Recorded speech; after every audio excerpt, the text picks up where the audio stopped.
Tu sais déjà si tu veux des enfants et si oui, combien? En France, on fait de moins en moins de bébés.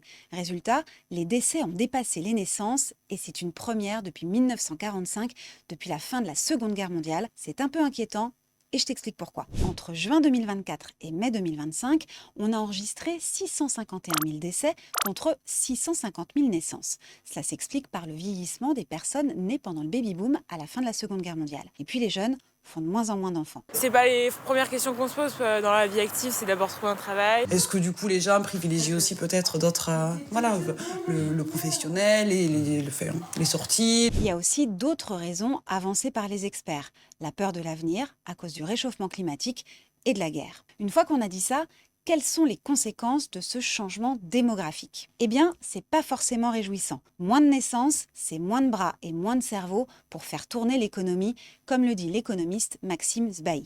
Concrètement, c'est moins d'enfants par classe, donc des écoles menacées. C'est moins de gens qui vont travailler, donc moins de rentrées d'argent dans les caisses de l'État pour financer les dépenses de santé ou les retraites. Bon, il y a quand même des points positifs pour certains. Moins de naissances, c'est moins d'émissions de gaz à effet de serre, donc c'est bon pour la planète. Et puis, il existe quand même des solutions. Inciter les jeunes à faire des bébés avec des aides financières, par exemple, faire appel à l'immigration ou encore à l'intelligence artificielle et aux robots pour continuer à produire des richesses.